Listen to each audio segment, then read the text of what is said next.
آپ کے علم میں ہوگا, آپ تو برسر یوز نہیں کرتے, تو اس میں مختلف مقاصد ذکر کے لوگ ہیں, مختلف چڑھائی کرتے رہتے ہیں. ایک بات بڑے زور دے کر کی جاتی ہے, آپ پر بھی بالخصوص اعتراض کیا جاتا ہے, مفتی اسحاق صاحب, ڈاکٹر اسحاق صاحب اور جتنے بھی لوگ جن کو بہت زیادہ فالوئنگ ملی ہے نوجوانوں میں, پڑھے لکھے لوگوں میں, وہ کہتے ہیں جی یہ افراد تفسیر پہ رائے کرتے ہیں. یہ اعتراض زیادہ ہوتا ہے سر کٹر قسم کے رافضی حضرات کی طرف سے. وہ کہتے ہیں جی آپ کرتے ہیں تفسیر بل رائے, تو ہم نے کہا جی کیا تفسیر بل رائے کرتے ہیں. وہ کہتے ہیں جی آپ تفسیر بل رائے کس طرح کرتے ہیں کہ آپ روایات سے تفسیر نہیں کرتے, اور ہمارے ائمہ اہل بیت کو آپ نے بالکل اگنور کیا. ہم کہتے ہیں آپ محبت کرتے ہیں. وہ کہتے ہیں جی محبت سے مراد کیا یہ ہے کہ آپ ان کے ٹانگیں دبائیں یا آپ ان کو پیار کریں, اس سے یا ان سے بغل گیر ہو, اس سے مراد یا آپ دین ان سے لیں. ایک مثال آپ کو دوں گا, یہ کل بڑا فتنہ انہوں نے اٹھایا. پہلے تو میں اس کو ریپورٹ کرتا ہوں, یہ تو مقدمہ آپ نے کہا, ہم ٹوٹلی اس اعتراض کو ریجیکٹ کرتے ہیں. ہم ائمہ کرام کی تعلیمات پہ چل رہے ہیں. امام جعفر صادق علیہ السلام کا قول ہے کہ ہماری کوئی بات قرآن کے خلاف اسے چھوڑیں. تو امام جعفر نے ہمیں فرما دیا کہ میری بھی کوئی بات قرآن کے خلاف ہے, اسے چھوڑ دیں. اب یہ علیحدہ ٹاپک ہے, امام جعفر نے وہ فرمائی ہے یا نہیں, علیحدہ بات. ہم حسن ظن رکھتے ہیں کہ امام جعفر علیہ السلام یا امام موسیٰ کاظم علیہ السلام کی طرف جو باتیں قرآن کے خلاف منقول ہوئی ہیں یہ انہوں نے نہیں فرمائی, ٹھیک ہے, کیونکہ ہم مان ہی نہیں سکتے وہ قرآن کے خلاف کوئی بات کریں. دوسری بات, قرآن پاک روشن عربی زبان میں نازل ہوا ہے. قرآن آج ایک عربی بدو آپ کو بتا سکتا ہے کہ قرآن کی اس آیت کا مطلب کیا ہے. اس کے لیے کسی مفسر کے پاس بیٹھنے کی ضرورت نہیں ہے, کیونکہ قرآن جب یہ دعویٰ کر رہا ہے کہ یہ کھلی عربی زبان میں ہے اور یہ آسان کر دیا ہے تذکیر کے لیے, اس کے لیے کوئی راکٹ سائنس نہیں چاہیے, بالکل واضح. اور آخری بات, سی این این اور بی بی سی کے اوپر جب ایک پٹی نیوز کی چلتی ہے, کیا ایسا ہوتا ہے کہ افریقہ کا انگریزی جاننے والا اس پٹی کا مطلب کچھ اور لیتا ہے, پاکستان والا اور لیتا ہے اور انڈونیشیا والا اور لیتا ہے؟ مجھے بتائیں. سب ایک لیتے ہیں نا, انگریزی سب کو آتی ہے. وہ انہوں نے ائمہ اہل بیت سے انگریزی پڑھی ہوئی ہے یا صحابہ کرام سے پڑھی ہے یا کسی وقت کے پیغمبر سے انگریزی پڑھی ہے, عام بندوں سے انگریزی پڑھی ہے نا, تو انہیں انگریزی آتی ہے. لہذا قرآن کی عربی, عربی کو مردہ زبان تو نہیں ہے کہ کسی امام نے ہمیں سکھانی ہے, عربی ایک زندہ زبان ہے. آج عربی میں ایک پٹی میں آیت چلتی ہے تو ایاک نعبد و ایاک نستعین کے بعد یاری مدد کہاں سے نکل آتا ہے؟ جاؤ گورے کی عدالت میں لے جاؤ, یہی گورے جو عربی پڑھا رہے ہیں انہیں کوئی اس میں سے کیسے نکلتا ہے؟ بالکل واضح مطلب نکل رہا ہے. اب رہ گئی روایتیں, تو میں وہی بات کروں گا, ردی کی ٹوکری میں ایسی روایتیں, کیونکہ ائمہ اہل بیت نے کہا کہ ہماری بھی کوئی بات قرآن کے خلاف ہو تو ہم اہل بیت کے اوپر چل رہے ہیں. اگر کہیں اہل بیت نے یہ فرمایا نا کہ ہم جو قرآن کی تفسیر بیان کریں گے چاہے وہ قرآن کے 180 ڈگری ہو تو تم نے ماننی ہے, تو بتائیں کوئی ایسی روایت. تو ہم بال روایت, یہ ہم بال رائے نہیں کر رہے. رائے تو وہاں داخل ہے جہاں لنگوسٹک کا کوئی ایسا بیریئر آ گیا ہے, جس طرح آپ کہہ سکتے ہیں کہ کرسچنس کے لیے کہ ان کی اوریجنل کتاب جو ہے ہبرو میں, اس وقت جو ہے وہ نسخہ گریک لینگویج میں, تو آپ کہہ سکتے ہیں کہ پتہ نہیں اوریجنل کیا تھا. ہماری تو عربی میں کتاب نازل ہوئی تھی, عربی زندہ ہے. آج بھی آپ کسی یہودی عربی کو بھی بٹھائے نا, اور وہ جو قرآن کو پڑھ کے مطلب لے گا نا وہ معتبر ہوگا, مسلمان کا معتبر نہیں ہوگا, کیونکہ مسلمان فرقے سے ہے. سمجھ آئیے آپ کو بات؟ بالکل ایسا ہی ہے. سمجھ رہے میں کیا کہنا چاہ رہا ہوں؟ جس طرح سی این این اور بی بی سی کی پٹی کا ایک مطلب لیا جاتا ہے, کیونکہ وہاں ہمارا فرقہ نہیں جڑا ہوتا, قرآن سے ہمارا فرقہ جڑا ہوتا ہے, قرآن کی پٹی کا ایک مطلب نہیں لیا جاتا. اور یار جہاں پہ اہل حدیث علماء کو چھوڑ دیتا ہوں میں, شیعہ بریلوی کا یہ حال ہے کہ وَاسْتَعِینُوا بِالصَّبْرِ وَالصَّلَاةِ سے وہ کہیں گے نماز سے مدد مانگنی ہے اور صبر سے مدد مانگنی ہے, غیر اللہ سے مدد ثابت ہوگی تو ہم یہ کہیں گے لعنت اللہ علی الکاذبین. اس کا مطلب المدد یا نماز, المدد یا صبر کہاں سے ہو گیا؟ ساتھ ہی لکھا ہے ان اللہ مع الصابرین. یہ اس ایک آیت نے بڑے بڑے علماء کی مٹی پلید کر دی ہے. پرانے اور نئے سارے بابوں کو پکارنے کے لیے استعینوا بالصبر والصلاۃ یہ پیش کرتے ہیں. ایون پیر میر علی شاہ صاحب نے بابوں کو پکارنے کے اوپر یہ آیت پیش کی ہے, جن کی آپ اتنی تعریف کرتے ہیں. مجھے بتائیں, یہ ہمارا میٹرک کا اسٹوڈنٹ بھی مذاق اڑائے گا, یار یہ بابا جی کو اس میں سے یہ نظر آیا ہے نماز اور صبر کے ذریعے مدد چاہو, تو جی اس سے ثابت ہوا کہ اللہ کے علاوہ بھی مدد مانگ سکتے ہیں. یہ کہاں لکھا ہوا ہے کہ نماز اور صبر کو مدد کے لیے پکارو؟ وہ ہے نماز اور صبر کے ساتھ مدد طلب کرو, کس کی؟ ان اللہ مع الصابرین. تو جب ہمارے پرانے بڑوں اور نئے بڑوں کا یہ حال ہے کہ وہ اس آیت کی یہ کر رہے ہیں, تفسیر بالرائے یہ کر رہے ہیں, ہم قرآن کو ویسے مانتے ہیں جیسے نازل ہوا ہے. یہ ہمارے اوپر جھوٹا الزام ہے کہ ہم رائے سے کر رہے ہیں.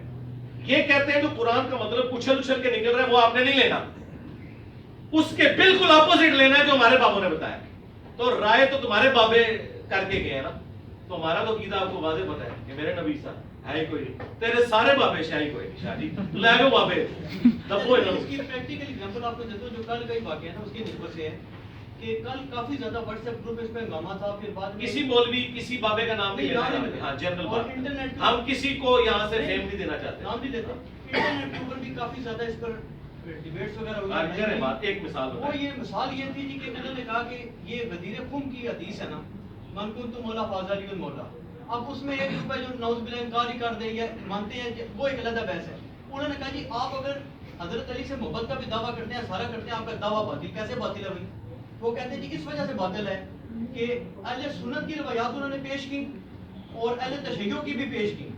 جی اب اہل تشیع کا تو میں سچی بات علم ہی نہیں ہے کہ ان کی کون سی روایات ہیں نہیں, لیکن بہرحال ان کے نزدیک وہ کہتے ہیں ہمارے امام باقر سے یا جعفر صادق الاسلام سے منقول ہے کہ جو دو آیات قرآن مجید کی ہیں, ایک یا ایھا الرسول بلغ ما انزل الیک من ربک جس کو آیت بلغ کہتے ہیں, اور ایک آیت تکمیل دین الیوم اکملت لکم دینکم, یہ وزیر خم میں نازل ہوئی اور کہ حضرت علی کی ولایت کا اعلان کر دیں. ہاں تو وہ کہتے ہیں جی کہ آپ ان آیات کو کیوں نہیں مانتے جب آپ کی صحیح السند روایات اور ہماری صحیح السند روایات اس پر شاہد ہیں, آپ دو نمبر شروع کر دینا, بات قرآن کی کر رہے ہیں اور روایتیں لے کے آ رہے ہیں, یہ تو نہیں کرنا. وہ کہتے ہیں جی اس کی نہ کہتے نہیں, یہ میں ایک لائن میں جواب دیتا ہوں. سرکار کہتے ہیں ایمن تشریح, سرکار میں انجینئر ہوں, ایک منٹ تشریح کو کرو گے.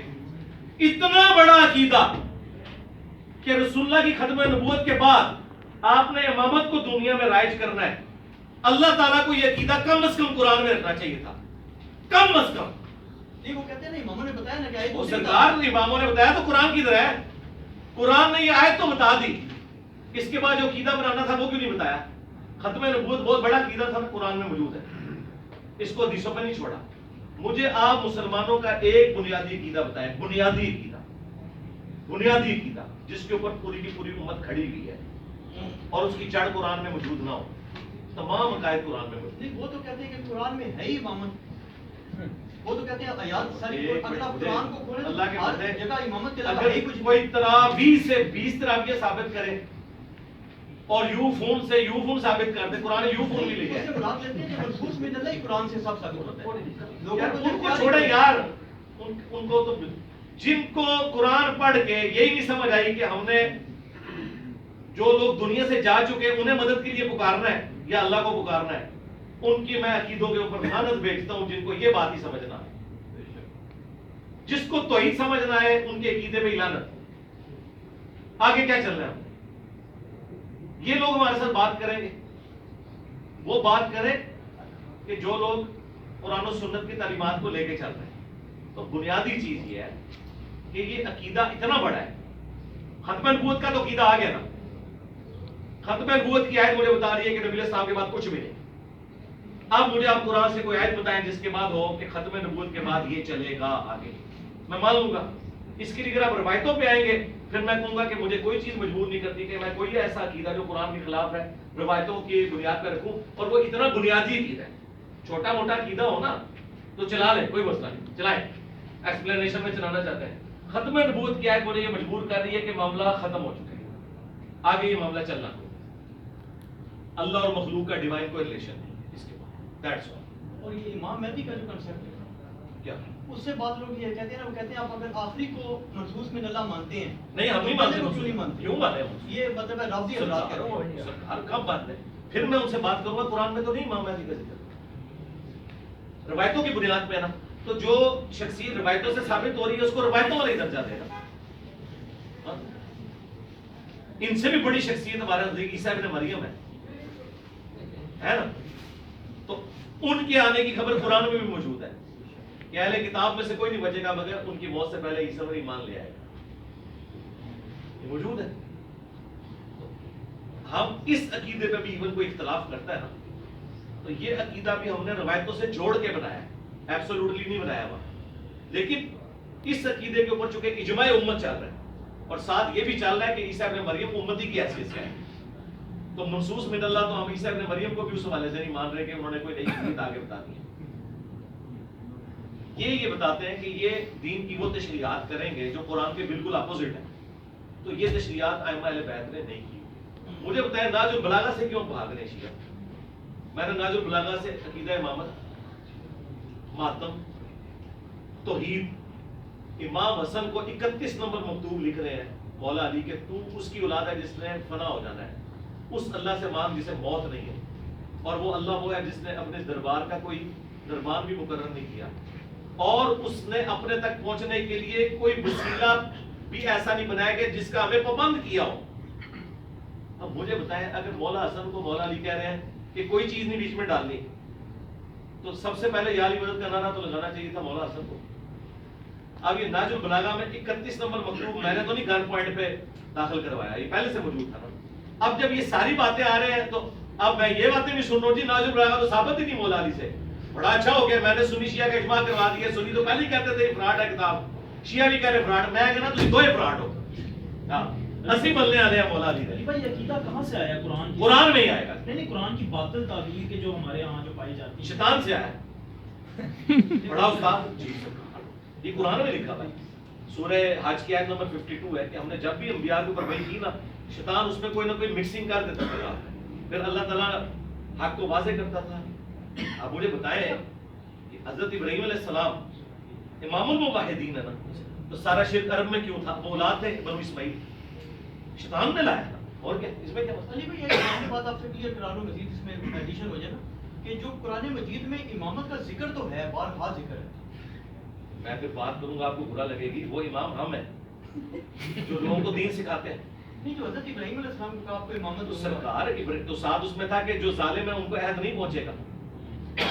بالکل ٹھیک ہے، وہ امامت یہ امامت ہے کہ آپ نے، وہ تو امام مسجد میں امام ہے. امامت سے مراد یہ ہے کہ وقت کا پیغمبر امام ہوتا ہے، اس کے بعد پیغمبر کے بیاف کے اوپر لوگ دین سکھاتے ہیں. لیکن ختم نبوت کی آیت یہ بتا رہی ہے کہ کوئی منصوص من اللہ نہیں ہوگا. ختم نبوت کا مطلب یہ ہے کہ نبی علیہ السلام کے بعد اب چونکہ نبی نہیں آنا، کیوں؟ دین مکمل ہو گیا. جب دین مکمل ہو گیا تو کسی امام کا منصوص من اللہ ہونا کیوں ضروری ہے؟ اگر کوئی دین میں ادھوری چیز رہ گئی ہو نا تو پھر منصوص من اللہ ہو. پھر اگلی بات میں ابھی آپ کا فیل کر دیتا ہوں. مجھے بتائیں امام باقر علیہ السلام نے ہوائی جہاز میں جو نماز پڑھنے کا طریقہ لکھا ہے وہ کس کتاب میں لکھا ہوا ہے؟ اس دور کا امام ہے نا، یہ کہتے ہیں نا امام حنیفہ اس دور کے امام ہے، ریٹائر ہی نہیں ہوئے ابھی تک، نہیں نہ ہوئے ابھی تک ریٹائر، ابھی دنیا میں موجود ہے. تو امام حنیفہ رحمۃ اللہ علیہ نے کدھر فتویٰ دیا ہوا ہے کہ چاند میں نماز پڑھنے کے لیے قبلہ رخ کیسے کھڑے ہوں گے؟ میں بتاتا ہوں. یہ میں نے جو بات کی تھی نا، اس کو مذاق میں نہ ڈالے کہ ہم امام ہیں. ہم امام اس دور کے ہیں. اس دور میں ہم لوگوں کو بتائیں گے کہ دین پہ کیسے چلنا ہے. امام حنیفہ کے دور میں وہ بتائیں گے. میرے مرنے کے بعد جو اگلے دور کے پرابلم آئیں گے وہ اس دور کے لوگ بتائیں گے، جن کو اللہ تعالیٰ کھڑا کرے گا، جو لوگوں کو بتائیں گے کہ دین کی انٹرپریٹیشن یہ ہے. تو میں نے مسئلے حل کیے ہیں نا اس دور کے. ویڈیو کیمرے کا مسئلہ یہ تو نہ امام باقر نے لکھا، نہ امام جعفر نے لکھا، نہ امام حنیفہ نے. تو مجھے بتائیں وہ امام کہ جن کی اولادوں میں بھی لوگوں کو ان چیزوں کا پتہ نہیں ہے، انہوں نے مسائل کا حل ہمیں کہاں سے دیا ہوگا؟ آج گورا کہا جائے اور آپ کے امام منصوص من اللہ ہے تو وہ آگے آپ سے پوچھے کہ اچھا جی مجھے پھر امام سے ذرا پوچھ کے بتائیں اسپیکر میں نماز ہوتی ہے کہ نہیں؟ تو آپ کہیں گے وہ ایران میں ایک فتویٰ کمیٹی بنی ہوئی ہے لوگوں کی. تو سرکار یہ ہے، یہ امام ہے جو امام خمینی نے بنایا ہے. حالانکہ امام زمانہ کو مانتے ہیں لیکن انہوں نے امام زمانہ کے ساتھ کوئی انٹریکشن کے لیے کمیٹی نہیں بنائی.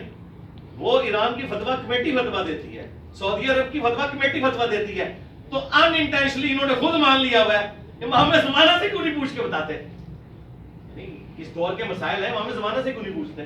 خود شیعہ کے اندر کتنے فرقے بن گئے. اگر امام دنیا میں کوئی موجود ہے، یہ اگلا چھکا، تو فرقہ کوئی نہیں ہونا چاہیے. یہ میں آپ کو بتا دوں، کیونکہ پھر ایک امام کے اوپر دنیا اکٹھی ہوگی. اگر دنیا میں اس وقت موجود ہے نا امام، تو سامنے آئے گا وہ لیڈ کرے گا. اور اگر وہ لیڈ نہیں کر رہا تو اتنے فرقے، اللہ معافی دے، ان ساروں کا وبال پھر اس شخص کے اوپر پڑے گا جو یہ دعویٰ کرتا ہے کہ جی میں ان کو گائیڈ کرتا ہوں. کیونکہ انبیاء جب دنیا میں ہوتے ہیں تو ایک ہوتا ہے نا. نبی الاسلام کی موجودگی میں کسی نے بغاوت کی ہے؟ حتیٰ کہ تلواریں نکل آئی تھی جب نبی الاسلام کی بیوی کے اوپر تہمت لگی اور انصار اور مہاجر کی. آپ نے صرف ممبر میں چڑھ کے کہا جاہلیت کی رسومات، ساروں تلواریں واپس. لیکن مولا علی کے دور میں تو تلواریں واپس نہیں کی ہیں. جو اوریجنل امام تھا وہ بھی امت کو ایک جگہ نہیں جمع کر سکا، دو ٹکڑے ہو گئی امت. یہ نبی کا ہی ٹائٹل ہے. اور علی بھائی اس میں فائنل کلیئرٹی یہ دے دیں، یہ جو قرآن سے دعویٰ کرتے ہیں جو روافض حضرات بالخصوص کہ جی یار قرآن سے جو صوفی دعویٰ کر رہے ہیں یا رافضی کر رہے ہیں یا سنی کر رہے ہیں شیعہ کر رہے ہیں، وہ اگر قرآن آپ خود کھول کے پڑھ لیں آپ کو پتہ چلے گا.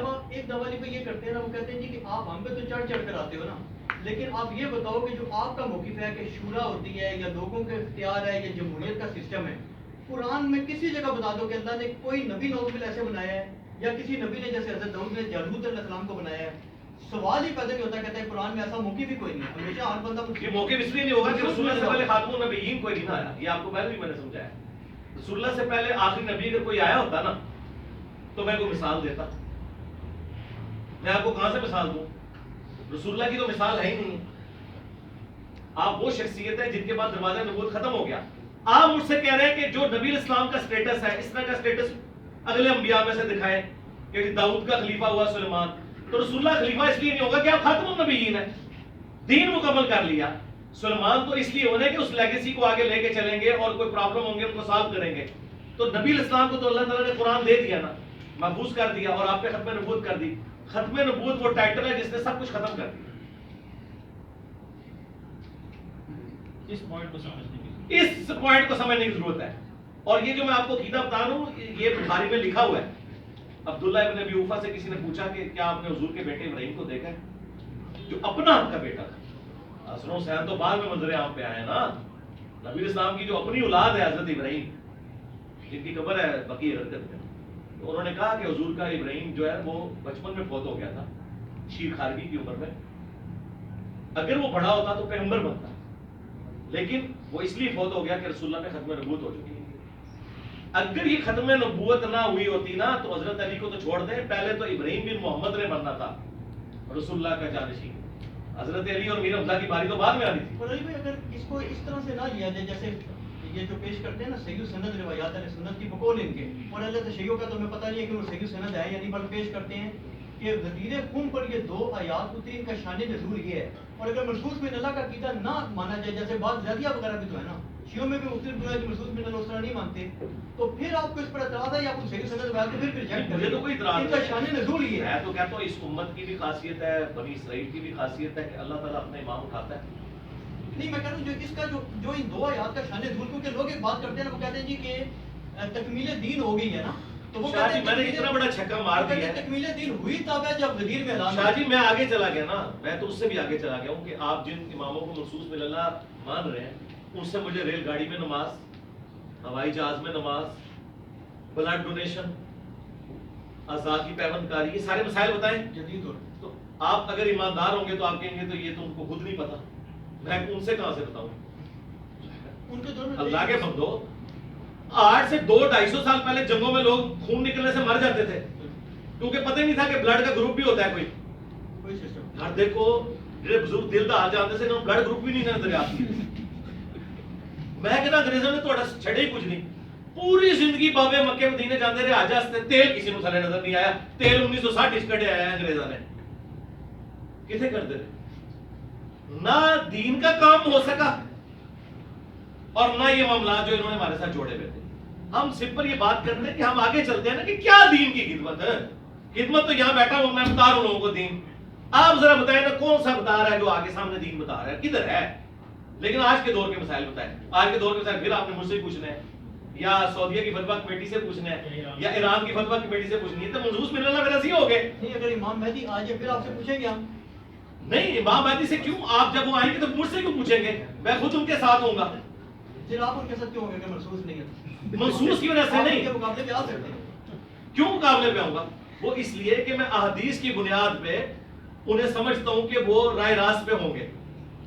ہاں اگر آج امام مہدی آ کے جو ایک مطلب سے میں آپ کی لینگویج میں بات کرنا، اگر آج امام مہدی آ کے سیاست معاویہ زندہ باد کا نعرہ لگائیں گے تو میں امام مہدی کے ساتھ بھی ان کا اللہ سے رابطہ ہوگا یہ نہیں ہوگا. سرکار اگر آج امام مہدی دنیا میں آ کے سیاست معاویہ زندہ باد کا نعرہ لگائیں گے تو میں امام مہدی کے ساتھ بھی نہیں ہوگا. میں ویڈیو میں کہہ رہا ہوں. تو آپ اس کا جواب کیا دیں گے کہ وہ یہ نہیں کر سکتے؟ نہیں کر سکتے. ہاں بس جو بکواسیات آپ لوگوں نے عقیدے رکھے ہوئے ہیں نا، جو شرک آپ کے اندر کودا ہوا ہے آپ کے جینز میں، وہ ساری بکواسیات امام مہدی نہیں کریں گے. جس طرح امام مہدی سیاست معاویہ زندہ باد نہیں کہیں گے نا، امام مادی کے اندر یہ ساری چیزیں نہیں ہوں گی. ڈیوائن گائیڈنس ہوگی ان کو یا نہیں ہوگی؟ ڈیوائن گائیڈنس یا بکس پڑھیں گے کیا کریں؟ ظاہر ہے یہی ہوگا سارا. ڈیوائن گائیڈنس نہیں ہوگی. ڈیوائن گائیڈنس کی ضرورت ہی نہیں ہے. مجھے بتائیں امام مہدی کے ساتھ جو لوگ اٹیچ ہوں گے وہ ایک ایسی کمیونٹی کے لیڈر ہوں گے نا جو ان کو ایکسپٹ کر لے گی. تو اس کمیونٹی کی اصلاح کس نے کی ہوئی ہے؟ ان لوگوں نے جو امام مہدی سے پہلے آئے. ہم لوگ تو مینی امام جیسی نہیں آیا جدو بڑا امام آئے انہوں مان لیں گے. اور اگر بڑے امام نے کہا سیاست معاویہ زندہ باد تو ہم نہیں مانیں گے. آپ فوراً کہہ رہے ہیں دیکھیں میں کوئی اور مثال دیتا ہوں سمجھ نہیں سی آ رہی. تو آپ کہہ رہے ہیں ایسا ہو نہیں سکتا. ہم بھی کہتے ہیں یہ ہو ہی نہیں سکتا کہ امام مہدی کے عالی مدد. یہ ہو ہی نہیں سکتا کہ امام مہدی کے کہ دنیا کے نظام پاکستان پاک چلا رہے ہیں. یہ ہو ہی نہیں سکتا. امام مہدی قرآن کے خلاف کی رکھ نہیں سکتا. جس طرح آپ اعتماد سے کہہ رہے ہیں نا وہ سیاست معاویہ زندہ باد نہیں کہہ سکتا تو ہم بھی کہیں. تو جب بڑا امام آ جائے گا آپ امام کہہ رہے ہیں. میں نے تو اپنی ویڈیو میں درجوں دفعہ اناؤنسمنٹ کی ہے. آج بھی دنیا میں کوئی بندہ ہے نا جو میری طرح قرآن و حدیث بیان کر رہا ہے وہ آ جائے وہ ادھر بیٹھ جائے بنی بنائی مسرت کے اوپر. میں ریٹائرمنٹ لے کے سامنے بیٹھتا ہوں لیکن ہر چیز قرآن و سنت سے بیان کرنی کسی فرقے کا لحاظ نہیں کرنا. میں تو اپنی زندگی میں کسی کو امام ماننے کے لیے تیار ہوں. بندہ لے آؤ.